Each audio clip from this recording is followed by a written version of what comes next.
Then we move to the next speaker, which is my colleague, partner, fellow and friend, Iñigo, the CEO for VLC Photonics. Thank you, Pascual, and thank you for inviting me once more to Photonic Integration Week. So, hello everyone, I'm Iñigo from VLC Photonics, and I'll be discussing a little bit of the challenges when we work with many customers in photonic integration, and what are the challenges that they are facing moving from prototyping to production. So, but quick introduction for those of you who don't know VLC Photonics. So we are a company spin-off from the Technical University of Valencia here 12 years ago, mainly focusing on offering development services, mostly engineering services for design and test of photonic circuits. As I said, the company was founded back in 2011, 12 years ago, but it's only in 2020 that we became part of the Hitachi group. And nowadays our team is located still in the campus with the laboratories that you have probably visited yesterday, and we have a team of 20 people, most of us engineers, half of the engineering team with a PhD, so it's a very high-level, well-educated team. A little bit about Hitachi High-Tech. So it's a large corporation based all over the world with divisions, as you can see, mainly headquartered in Japan, but with offices in Europe and in the US as well, with three main divisions working on biological and medical instrumentation for analytics, also for semiconductor equipment, mainly etching tools and microscopy tools and scanning electron microscopes. But we actually hang from the Industrial Solutions Group, which is a division that provides services to industries that are developing products. In our case, we support on the optical communications department and in general optical modules department. Okay. So this department actually provides all kinds of components, mainly from Japanese providers. As you can see here, they work with all the major transceiver manufacturers of the world for mostly telecom and datacom transceivers, and they provide all the components that are embedded into these transceivers. So, okay, quick introduction about photonic integration. Probably this is the Photonic Integration Week, so you all know this. Photonic integration is about getting a complete optical system, or as much as you can of an optical system, into a photonic circuit. And it's following the same evolution path as in electronics. And the reasons for this is that mainly, obviously, you reduce the volume and weight, which in some cases it's a very practical advantage. We have seen yesterday the presentation of DAS Photonics. So for defense and aerospace, avionics, this is very critical. Also for having handheld devices as well. Of course, it simplifies very much the assembly and packaging. You don't have many discrete optical components, but only one single chip to stabilize. And this gives you much better mechanical and thermal stability. For example, in applications like automotive, LiDAR, this is very critical. And what I think is most important, and I believe Ipronic's presentation now has clearly shown this, is that it enables you to scale up the complexity of your optical systems. So being able to think of optical architectures and optical systems that you wouldn't be able to think otherwise if you don't integrate them on a chip, because you have tens, hundreds, even thousands of components on a circuit. And of course, like in any semiconductor technology, this allows you to scale up in production and address markets that include like millions of units, tens of millions of units. We have seen also the presentation yesterday by Rockley Photonics, embedding some photonic circuits in a consumer wearable. You wouldn't be able to do that in the order of millions of units if it wouldn't be for semiconductor technology, and eventually also reducing the cost. So this technology has been growing and developing for the last decades. It was originally proposed at the end of the 60s, beginning of the 70s, and since around 2005, 2006, we started to see this technology applied to telecom devices. A bit earlier than that, actually. Started with very basic PLC technology based on silica devices, but it quickly evolved into more complex silicon photonics technology, mostly supporting telecom devices, coherent telecommunications and fiber-to-the-home devices and things like that. Around 2016, Intel released also their own transceivers for data center applications based on silicon photonics, and that started a boom on the market by using silicon photonics as well for this transceiver in datacom, not only in telecom, but datacom, so probably like one order of magnitude larger volumes. And what we see now is that the trend is moving also to applications that are one order of magnitude bigger than datacom, which is computing and also sensing. So this is the shift that we are seeing in the last years. So this is being enabled mostly by a new business model in photonics, which is the fabless business model. Originally, all the photonic component companies were vertically integrated, so having all the development process in-house, like from the design to fabrication, testing, and packaging.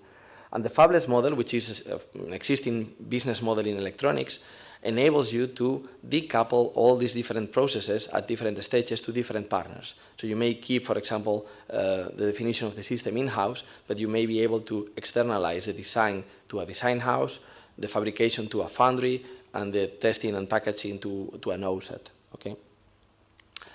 So this same evolution has been happening in photonics in the last years. In the beginning of the 90s or 2000, most of the companies developing optical components were fully vertically integrated. And it's more or less around the year 2000 when we started to see some commercial tools for photonic modeling, not something that companies developed in-house, but actually software companies providing these systems. And the basic silica technology, PLC technology, was starting to mature, mostly for doing splitters, array waveguide gratings, things like that. It was in 2005 then when we saw the emergence, mostly in Europe, of generic foundries. By generic foundries, I mean having a generic process that many customers can use for different applications. By the birth of EPIXNet with EPIXFAB and JEPIX, mostly European foundries like IMEC, Sealeti, TUI in Eindhoven, etc.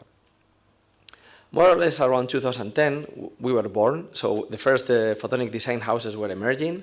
Also, the foundries started to have the first version of their photonic PDKs, process design kits. So this enabled also a next step in the design processes. And it's in around 2015, 5 years later, that what we could say the big EDA players like Cadence, Mentor, now Siemens, or Synopsys started to get seriously into the photonic software landscape. Also, some industrial foundries like Tower, like Global Foundries, like AMF, like GCS, they started also to get into the photonic integration market as well. And also the market itself started to take up. So in terms of volumes of shipments, in terms of revenue, etc. And what we see in the last years and what we see the emerging trend now is that in the design side, we see a lot of IP cores and optical engines being now commercialized by different companies. The need of optoelectronic co-design, so for specific applications where you need to co-integrate the very high-speed electronics with your photonics. Also, we start to see the emergence of new materials beyond the basic ones that traditionally has been proposed in the industry, like silicon photonics, silicon nitride, indium phosphide. So we start to see now polymers, lithium niobate, barium titanate. And of course, the foundries are able to provide more mature PDKs and in order to scale up the volumes. So we have been working with all these foundries and technology platforms over the years. We have been supporting these processes, development, and component libraries for the PDKs over the years. We have worked in silicon nitride, as many of you know, with CNM in Barcelona. Also, we have been involved in the European PIX for Life platform, pilot line, with the foundries of IMEC and Lyonix, and also supporting Ligentech also on their development of their component libraries. On the indium phosphide side, we have also been collaborating for many years also with a the second largest foundry in indium phosphide in the world, which is GCS in California. And we have developed the TABI platform, which is a regrowth-free platform where you can develop photonic integrated circuits with different functionalities in a fully industrial platform capability of 20,000 to 30,000 wafers a year. Also here in Europe, we have been supporting the Impulse JEPIX pilot line, collaborating with European foundries like Smart Photonics, the Fraunhofer HHI Institute, and 35 Labs in France. But this has been more focusing on the design and fabrication side. But there is a big elephant on this room, okay, which is the photonic backend. Much has been discussed on this, on the importance of photonic packaging, but I would say it's not only the packaging, it's on the die and wafer level characterization to support the process development, component library, and PDK development. It's of course on the assembly and packaging, but it's also on the testing, functional and reliability testing of the packaged device. And that is what in electronics is known as the backend, right? So, of course, many companies struggle in the decision of Should we build that backend in-house or should we outsource that, like in electronics? Because of course, building that, it's a significant investment. In terms of infrastructure, you need clearly clean room space, you need probing stations, you need very high-end instrumentation, of course, you need many consumables, and of course, all these needs to be redundant because obviously if you are in production, it needs to be 24/7 in operations. Beyond that, of course, beyond this infrastructure and equipment, you also need the investment in personnel. You need well-educated and trained engineers and technicians that have skills not only in photonics, but also in things like automation, in software, for big data processing and analysis. And of course, you need everything around that, like quality certifications, calibrations. So this is a significant investment as well here. And of course, in terms of timing, this is a critical decision to make. Do you want to develop that in-house, which may take a few years, or would you like to have, in terms of product development, a faster timing? And this is not only the procuring of all these instruments and the hiring of all these people and training of all these people, but also installing it and configuring it to the highest performance. So let's see a little bit what this entails. In terms of characterization, we are talking here about first visual inspection of the chips or the wafers that are being fabricated, the metrology that usually is being done at the fab side, and also the optoelectronic characterization of the devices, components, or circuits. This is very important, starting from the foundry metrology, because this gives you also first identification of the issues on the wafers and the epitaxy on these wafers. This is more complex in 3-5 materials, maybe simpler in silicon or silicon nitride, but still it's very substantial work. Of course, you need to evaluate all the tolerances on the lithography and etching processes and the further deposits. And with this, you extract the fab yield, which is the yield mostly on the process control monitoring cells and also on the PDK blocks that some foundries start to monitor now. But also on the application side, at the customer side, you need to validate, first of all, the fab process, because you need to make sure that the foundry did their work. You also need to be able to validate the building blocks that eventually you have been designing yourself, not the ones on the PDK. And also, of course, the circuit that you have designed. And this will give you the application yield, which is different from the fab yield. So this is important to emphasize. And of course, if there is something that has gone wrong, you need to do the failure analysis. And if everything has gone well, then you need to feedback all this information into your compact models.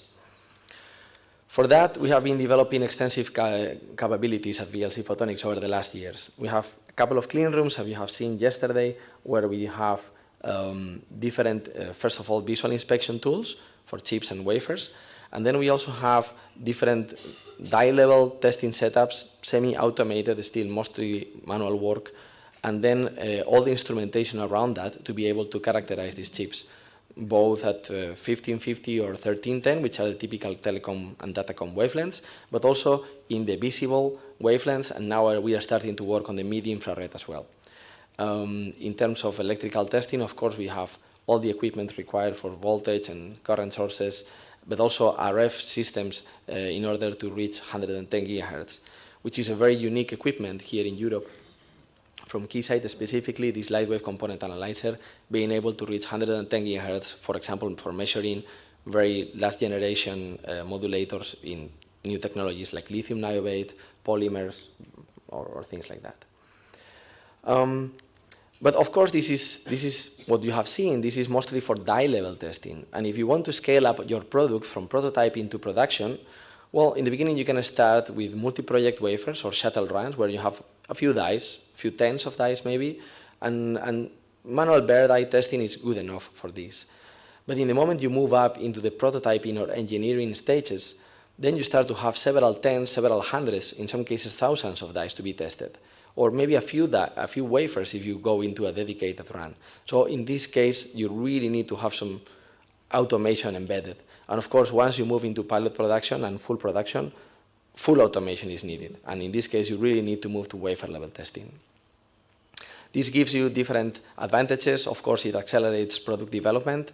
It supports the sorting of binning of non-good dies for packaging purposes later on. Supports clearly failure analysis because you have much more statistical information on the devices. And also this statistical information feeds back the design models. So that's also something that we have been working on. We have 2 full wafer level testers. Actually, you saw one yesterday on the UPV Fab clean room. The second one just arrived yesterday, so it's still unloaded from the truck. So actually, these tools, these wafer level testing tools, have a visual inspection system that allows not only for doing visual inspection on the chips or the wafers, but also to recognize all the fiducials for the probe alignment. It's a thermally controlled chuck, so it can accommodate not only small wafers, 3-4-inch wafers of indium phosphide up to 12-inch silicon photonics wafers. And it also has the capability to do bare die testing with a special chuck adaptation that we have built at VLC. It has different probing arms, both for optical and electrical testing. The optical ones can work with single fibers or fiber arrays, specialty fibers as needed as well.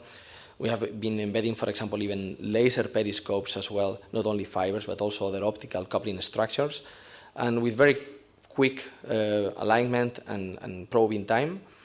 And also, in the electrical side, we are also able to do not only DC testing, but also RF testing as well, wafer level.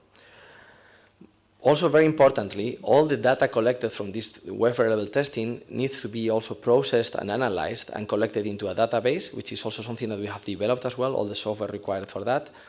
And not only that, but also all the instrumentation setup, the probing recipes and the test executives can all be put into a package and be transferred to a larger OSAT or a customer premises for scaling up the production. So just to give you an idea of what kind of things can be done when you start to do wafer level testing, some examples of projects that we have done in the past, being able to measure tens of hundreds of measurements in thousands of structures, both wafer level and die level. As you can see here, well, this is just back of the envelope calculations, okay? This is very rough figures. But just for you to understand what kind of timings are we talking about, for probing times, we are probably well below 4 seconds, but let's assume 4 seconds. And if the measurement time for a trace acquisition of a few hundreds of nanometers or tens of nanometers spectral sweep with a tunable laser and around 50K number of measurements, that can easily quickly scale up to several days. So you have to be very conscious when you designing your test plan, when you move from prototyping to production, because testing can quickly scale up in time. So no matter how quick your probing is, how fast your tunable laser is, timing can be skyrocketing quickly. So of course, having fast instrumentation is very much needed. Also, this is very good for yield analysis. In this way, you are able to evaluate what are the yield distribution along the wafer or along different wafers or different lots or different batches. And this is very important information for the foundries when you are doing process development. And it also gives you a way to evaluate also the sensitivity to different design parameters. So here, for example, we evaluated different test structures in different reticles, and you are able to see what is the sensitivity of certain parameters of the fabrication process or on the design based on the testing information. Of course, this also gives you much more visibility on the repeatability of the measurements, which is something very hard to get when you do die-level testing on a manual way. It's not only because of the alignment tolerances or the probing tolerances when you do manual alignment, but also, for example, the thermal stability over time.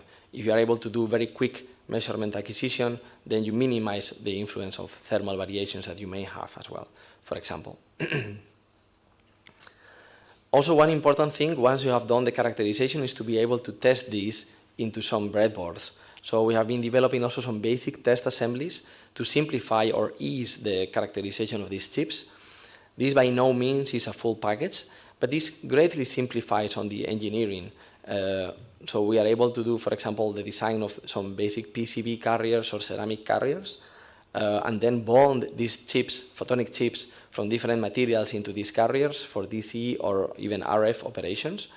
We are also able to do the fiber pigtailing to connect optical fibers and take these chips out of the laboratory, and all the required connectorization of the chip into the carrier using wire bonding or flip chip techniques, but also on the connectorization of the carrier into some external connectors, and the thermal management as well, with thermistors and peltiers. So what this gives you is a very portable and low-cost assembly that you can take out of the lab to be tested, maybe in the field, and it gives you also very quick turnaround time with stock parts that we have at VLC. And we also partner with different packaging companies to scale up these kind of approaches into full-blown packages. So a little bit more on the packaging side, because no matter how much time I have to say this, it's always a surprise when it comes. Packaging can be very expensive.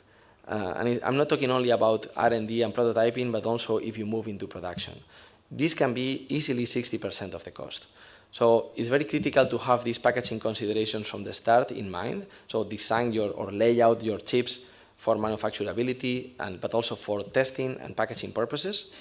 There are many different differences among packagers. So in terms of the capabilities they have for die processing, different timings they have, volumes, costs possible, the pigtailing capabilities, the DC electrical connection capabilities they have. And one more important thing that we are seeing now is also the transition to hybrid assemblies. So, for example, the co-integration of different chiplets into a carrier or different photonic chips into the same package. Not every packager is able to do that, or together with micro-optics as well.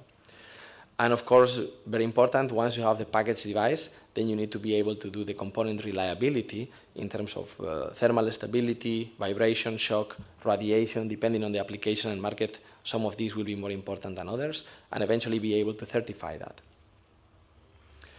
So that's all. I just want to give you a couple of takeaways, because I think this is very key. I think it's clear that photonic integration technology and also the markets that it's serving are coming of age now. But we see there is a lot of investment being poured into the field. Of course, competition is growing in all the different aspects. So there are plenty of optical engine vendors for every application you may think of. And these optical engine players are investing more than 2 million, up to 20 million euros in developing products that can take 3 to 5 years product development time. Of course, here photonic FPGAs can help, but in many cases, all these people are developing photonic ASICs. So anyone moving from prototyping to production needs to be aware of the market and the technology, the status of the technology and the competition in the market, and the challenges ahead when moving to industrializing a product and ramping up in volume. So nowadays, we have mature processes and component libraries, but these are required to enable more complex and validated chips. And of course, a scalable photonic backend is really needed. So for all those needs, please contact us, because we can support you here. And we are also hiring, so feel free to join our team as well. Thanks a lot.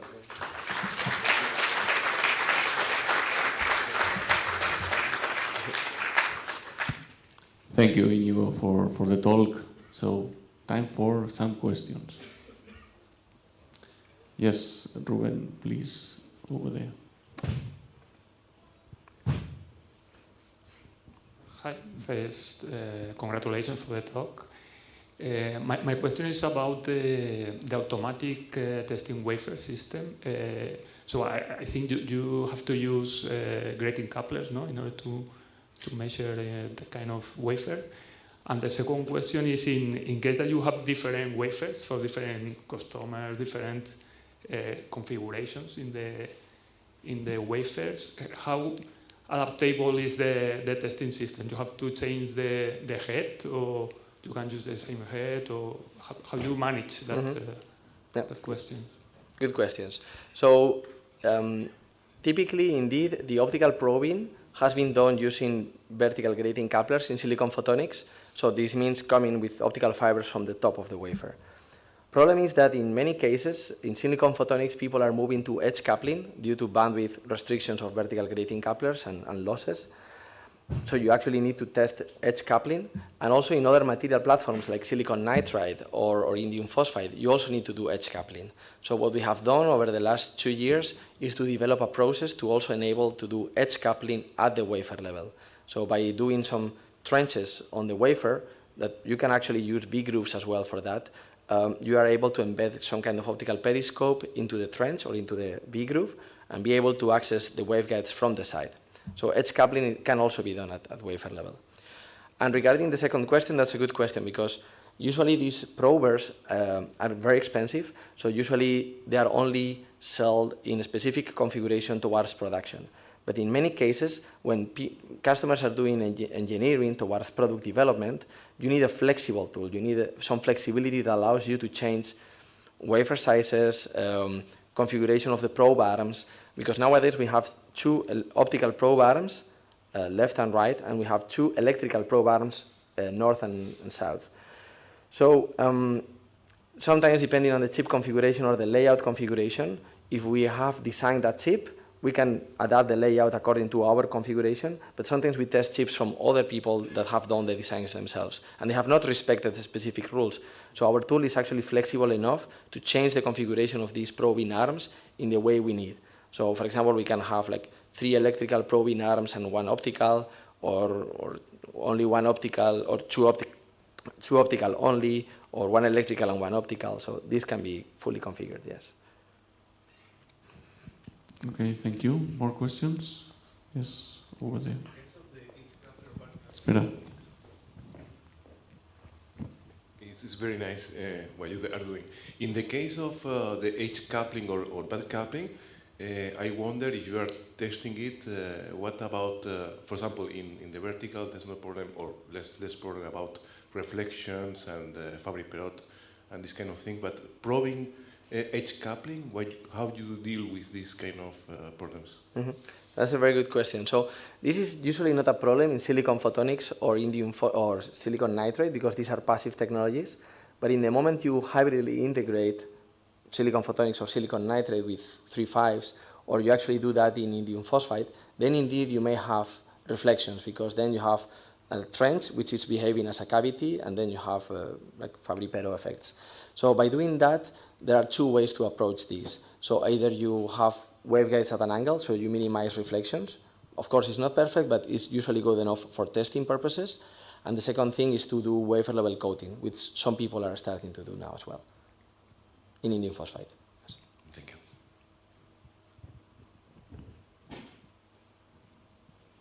Oh, sorry.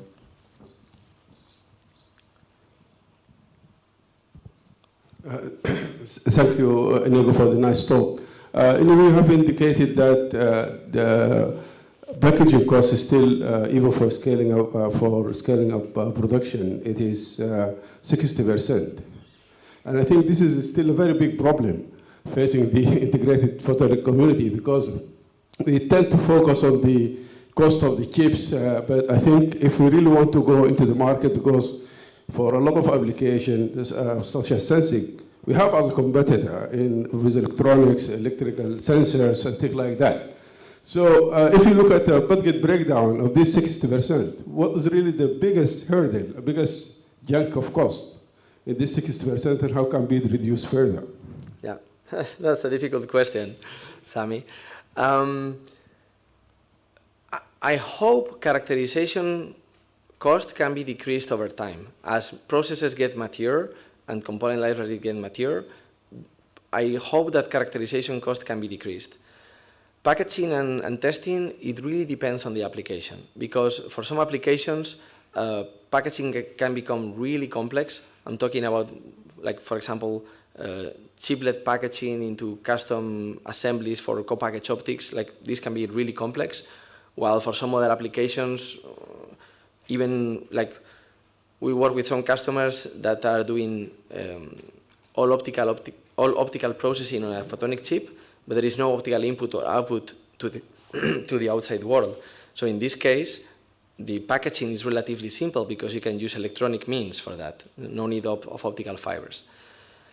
And reliability also depends very much on the market. Some companies are working like DAS Photonics for aerospace, so you can imagine the reliability requirements you have in there, or aerospace, medical, avionics, even automotive. In automotive, even the foundries need to be qualified for working in automotive. So I think this very much depends on the application. I cannot give rough numbers here. Okay, I think we need to move to the next speaker, so let's thank Iñigo again.